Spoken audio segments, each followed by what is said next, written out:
Hello friends, welcome to IAS PCS Kendra. Friends, इस video में हम इंडियन पॉलिटी के अंतर्गत भारत के जो महान्यायवादी होते हैं और राज्यों के जो महाधिवक्ता होते हैं इनके बारे में पढ़ने वाले हैं। पिछले वीडियोज को अगर आपने नहीं देखा है तो डिस्क्रिप्शन बॉक्स में लिंक दिया हुआ है, आप जाकर उन वीडियोज को भी जरूर देख सकते हैं। रही बात रेगुलर पीडीएफ की, तो रेगुलर पीडीएफ के लिए डिस्क्रिप्शन बॉक्स में टेलीग्राम चैनल का भी लिंक दिया हुआ है, आप जाकर उस चैनल का सब्सक्रिप्शन भी ले सकते हैं। बात करें इस नोट्स की, तो आप बीपीएससी की तैयारी कर रहे हो या फिर किसी भी स्टेट पीसीएस एग्जाम की तैयारी कर रहे हो और सिलेबस में जो भी चीज़ें हैं उन चीज़ों को काफ़ी सिंपल और सिस्टमेटिक ढंग से यहाँ पर प्रेजेंट किया गया है, जिससे कि चीज़ों को पढ़ने में आपको काफ़ी आसानी होगी और रिवीजन करने में भी काफ़ी आसानी होगी। हाँ, रेगुलर वीडियोज़ को अगर आप देख रहे होंगे तो कॉन्सेप्ट भी क्लियर होते जा रहे होंगे, इसलिए कम टाइम में क्वालिटी रिवीजन के लिए ये नोट्स आपके लिए काफ़ी फायदेमंद साबित होगा। खैर, चलिए बिना किसी देरी के इस वीडियो को शुरू करते हैं। इस वीडियो में हम सबसे पहले बात करते हैं महान्यायवादी, भारत के महान्यायवादी की। तो भारत के संविधान में अनुच्छेद 76 में इंपॉर्टेंट आर्टिकल है, ध्यान रखिएगा। अनुच्छेद 76 में ये उल्लिखित है, ये उल्लेख किया गया है कि भारत का एक महान्यायवादी होगा। इंपॉर्टेंट आर्टिकल है, याद रखिएगा, भारत का महान्यायवादी होगा, अर्थात अटॉर्नी जनरल ऑफ इंडिया।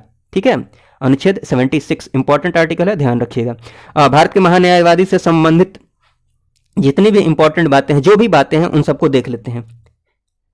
इसमें बात की जाए, देखिए, सबसे पहले ध्यान रखिएगा कि देश का जो सर्वोच्च विधि अधिकारी होता है, मतलब भारत का जो सर्वोच्च विधि अधिकारी है, कानूनी अधिकारी है, वो कौन है? भारत का महान्यायवादी ही है, देश का सर्वोच्च विधि अधिकारी। ठीक है ना, प्रथम विधि अधिकारी, प्रथम कानूनी अधिकारी, ध्यान रखिएगा, इंपॉर्टेंट बात है।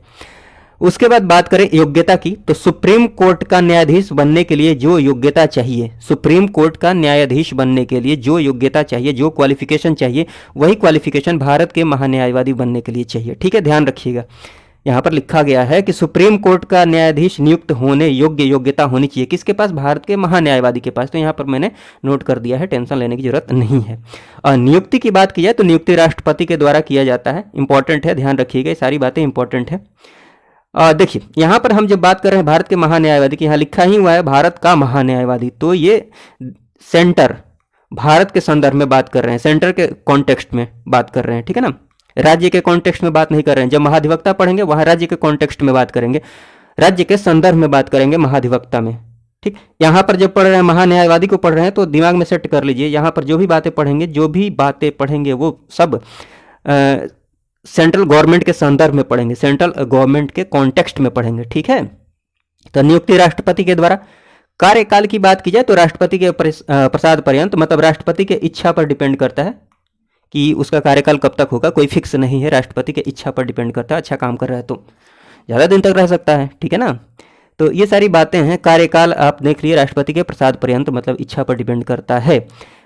वेतन की बात करें तो ये देख सकते हैं यहाँ पर कि जो राष्ट्रपति निर्धारित करे, जो राष्ट्रपति के द्वारा निर्धारित किया जाता है। ठीक है ना, जो राष्ट्रपति निर्धारित करे। उसके बाद कार्य की बात की जाए कि कार्य क्या है भाई, तो भारत के महान्यायवादी का जो कार्य है वो है भारत सरकार को विधि संबंधी विषयों पर सलाह देना, अर्थात कानूनी संबंधी विषयों पर सलाह देना, कानूनी विषयों पर सलाह देना। किसको? भारत सरकार को, सेंट्रल गवर्नमेंट को। ठीक है, उसके बाद भारत के राज्य क्षेत्र में, मतलब भारत के किसी भी न्यायालय में, भारत के राज्य क्षेत्र में सभी न्यायालयों में सुनवाई करने का अधिकार है भारत के महान्यायवादी के पास। ठीक है, भारत के राज्य क्षेत्र में, भारत के राज्य क्षेत्र के सभी न्यायालयों में सुनवाई करने का अधिकार है। ठीक है, उसके बाद बात कर ली जाए कि संसद के, हाँ ये ध्यान रखिएगा, इंपॉर्टेंट है, संसद के दोनों सदनों में भाग लेने का अधिकार है। संसद के संसद के दोनों सदनों अर्थात लोकसभा की बात की जाए या फिर राज्यसभा की बात की जाए, दोनों में भाग लेने का अधिकार है भारत के न्यायवादी को, महान्यायवादी को, अर्थात बोलने का भी अधिकार है। लेकिन ध्यान रखिएगा, मतदान करने का अधिकार नहीं है, मतदान का अधिकार नहीं है। इंपॉर्टेंट बात है, मतदान का अधिकार नहीं है, ये ध्यान दीजिएगा, यहाँ पर फोकस कीजिएगा, मतदान का अधिकार नहीं है भारत के महान्यायवादी को। आर्टिकल ध्यान रखने का मन है तो रख सकते हैं, 88 में ये बात की गई है, आर्टिकल 88 में, अनुच्छेद 88 में।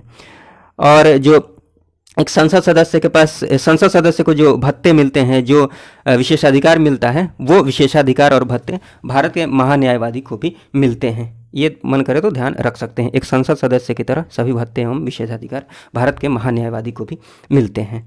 और उसके बाद चलिए महाधिवक्ता की बात कर लेते हैं। ये सारी बातें हैं, जितनी भी बातें हो सकती है भारत के महान्यायवादी से संबंधित, सबको मैंने काफ़ी अच्छे ढंग से यहाँ पर प्रेजेंट कर दिया है, दिखा दिया है, यहाँ पर कोई दिक्कत की बात नहीं है, तो आप रिवीजन करते रहिए बढ़िया से। एक और इम्पॉर्टेंट बात ध्यान रख लीजिएगा, हालांकि इसमें नोट नहीं किया है मैंने, बट नोट्स में आपको मिल जाएगा। भारत के महान्यायवादी के अलावा भी विधि अधिकारी होते हैं जिनको क्या बोलते हैं, solicitor general. Solicitor solicitor general, नाम याद रखिएगा, सॉलिसिटर जनरल। ये भी विधि अधिकारी हैं, ये हेल्प करते हैं, इनकी भारत के महान्यायवादी की हेल्प करते हैं। इनका जो कार्य है ना, इनके कार्यों के निर्वहन में ये सॉलिसिटर जनरल जो है ये हेल्प करते हैं भारत के महान्यायवादी को। ठीक है, तो ये भी विधि अधिकारी हैं, कानूनी अधिकारी हैं, कानूनी सलाहकार के रूप में कार्य करते हैं, सॉलिसिटर जनरल। ठीक है, इंपॉर्टेंट बात है, ध्यान रखिएगा। उसके बाद बात की जाए महाधिवक्ता की, अर्थात एडवोकेट जनरल। एडवोकेट जनरल की बात की जाए तो देखिए, अगर भारत के महान्यायवादी को आपने अच्छे से समझ लिया है, फिर इसको समझने में कोई दिक्कत की बात है नहीं। जैसे भारत के महान्यायवादी में हमने चीज़ों को सेंट्रल गवर्नमेंट के कॉन्टेक्स्ट में पढ़ा है, ठीक है, भारत सरकार के संदर्भ में देखा है वहाँ पर, वैसे ही महाधिवक्ता में हम क्या करेंगे, राज्य सरकार के संदर्भ में चीज़ों को पढ़ेंगे, स्टेट गवर्नमेंट के कॉन्टेक्स्ट में चीज़ों को यहाँ पर पढ़ेंगे। ठीक है, जैसे वहाँ पर देश था, यहाँ पर राज्य हो जाएगा, वहाँ पर भारत सरकार थी, यहाँ पर राज्य सरकार हो जाएगी, वहाँ पर सुप्रीम कोर्ट था, यहाँ हाई कोर्ट हो जाएगा, वहाँ पर राष्ट्रपति थे, यहाँ पर राज्यपाल हो जाएगा। ठीक है, आप समझ पा रहे होंगे। चलिए एक एक करके देखते हैं। हाँ, सबसे पहले ये ध्यान रखिएगा कि भारत के संविधान में अनुच्छेद 165 में आर्टिकल 165 में ये उल्लिखित है कि राज्य का एक महाधिवक्ता होगा। ठीक, आर्टिकल 165 इंपॉर्टेंट है, ध्यान रखिएगा। एडवोकेट जनरल की बात की जाए तो एक एक करके सारी चीज़ों को देख लेते हैं, ये आर्टिकल ध्यान रखिएगा ही। हाँ, ये देखिए कि राज्य का जो सर्वोच्च विधि अधिकारी है वो कौन है, महाधिवक्ता। राज्य का सर्वोच्च विधि अधिकारी कौन होता है, महाधिवक्ता होता है। जैसे भारत का जो महान्यायवादी है वो देश का सर्वोच्च विधि अधिकारी है, देश का प्रथम कानूनी अधिकारी है। ठीक है, वैसे ही महाधिवक्ता जो है ये राज्य का सर्वोच्च विधि अधिकारी, राज्य का प्रथम विधि अधिकारी, कानूनी अधिकारी है।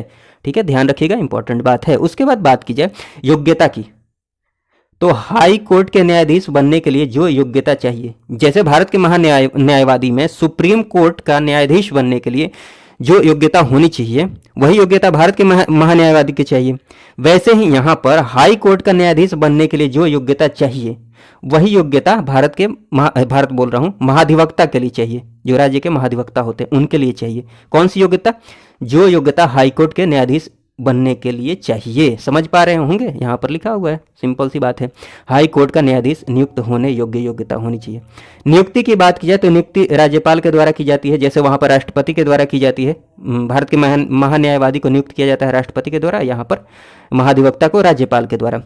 कार्यकाल की बात की जाए तो वहाँ राष्ट्रपति के प्रसाद पर्यंत था, यहाँ पर राज्यपाल के प्रसाद पर्यंत था। वेतन की बात की जाए तो सेम टू सेम बात है जो राज्यपाल निर्धारित करें।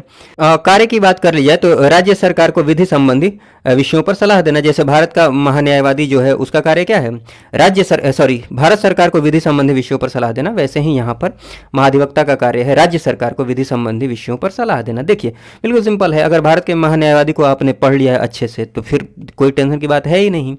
एक तीर से दो शिकार कर सकते हैं। जब आप भारत के महान्यायवादी पढ़ने जाए, मतलब रिवीजन करने जाएं, तो वहाँ पर सोचने लगिए महाधिवक्ता, भारत के महान्यायवादी पढ़ रहे हैं तो वहीं पर मतलब मन ही मन सोच लीजिए कि महाधिवक्ता अगर यहाँ पर होता तो फिर क्या होता। जैसे वहाँ पर देश का सर्वोच्च अधिकारी है भारत का महान्यायवादी, उसी टाइम सोच लीजिए कि राज्य का सर्वोच्च अधिकारी महाधिवक्ता हो जाएगा फिर। ठीक है, योग्यता की बात की जाए, वहाँ सुप्रीम कोर्ट की बात चल रही है, महाधिवक्ता सोच लीजिए मन ही मन हाई कोर्ट हो जाएगा। ठीक, जैसे नियुक्ति की बात की जाए तो वहाँ पर अब पढ़ेंगे कि राष्ट्रपति के द्वारा नियुक्त किया जाता है, और मन ही मन सोचिए महाधिवक्ता को कि राज्यपाल के द्वारा, मतलब एक तीर से दो शिकार कर सकते हैं, एक तीर से दो शिकार कर सकते हैं। तो ये बात है। खैर चलिए, कार्य की बात की जाए तो राज्य सरकार को विधि संबंधी विषयों पर सलाह देना, और वहाँ पर क्या बोलते हैं, संसद के दोनों सदनों में भाग लेने का अधिकार था भारत के महान्यायवादी को। वैसे ही विधानमंडल के सदनों में भाग लेने का अधिकार है महाधिवक्ता के पास, जहां भी दो सदन हो। हाँ, लेकिन ये बात ध्यान रखिएगा कि इसको भी, महाधिवक्ता को भी मतदान का अधिकार नहीं है, मतदान का अधिकार नहीं है। आर्टिकल इधर बगल में लिखा हुआ है 176, मन करे तो ध्यान रख सकते हैं। ठीक है, ये इंपॉर्टेंट है कि मतदान करने का अधिकार नहीं है, ये बात ध्यान रखिएगा। यहाँ पर क्वेश्चन को घुमाया जा सकता है, वहाँ पर मतलब भारत के महान्यायवादी में भी मैंने आपको ये बात बताई है कि मतदान करने का अधिकार नहीं है। ठीक है, भारत जो संसद के दोनों सदनों में भाग लेने का अधिकार है, बट मतदान करने का अधिकार नहीं है। तो ये सारी बातें हैं, कोरिलेट करके चीज़ों को पढ़िएगा, मतलब महाधिवक्ता को और महान्यायवादी को, तो फिर बिल्कुल आसान है। एक ही से दोनों चीज़ें आप क्लियर कर लेंगे, रिवीजन कर लेंगे। एक खाली भारत के महान्यायवादी को पढ़ते हैं या फिर महाधिवक्ता को पढ़ते हैं, किसी एक को रिवाइज कीजिए, वहीं पर सोच लीजिए कि हाँ महाधिवक्ता मान लीजिए रिवाइज कर रहे हैं तो भारत का महान्यायवादी होता है तो क्या हो जाता है, यहाँ पर देश हो जाता है, देश का सर्वोच्च अधिकारी। ठीक है, योग्यता में यहाँ पर सुप्रीम कोर्ट हो जाता है, नियुक्ति में यहाँ राष्ट्रपति हो जाता है, कार्यकाल यहाँ पर राष्ट्रपति हो जाता, वेतन राष्ट्रपति हो जाता, कार्य यहाँ भारत सरकार हो जाता। समझ पा रहे हैं आप मेरी बातों को? यहाँ विधानमंडल है, मतलब यहाँ पर महाधिवक्ता के लिए विधानमंडल है, अगर भारत का महान्यायवादी होता तो यहाँ पर संसद हो जाता। ठीक है, तो ये सारी बातें हैं। चलिए इस वीडियो में बस इतना ही रहने देते हैं। वीडियो देखने के लिए आपका बहुत बहुत धन्यवाद। जय हिंद, जय भारत।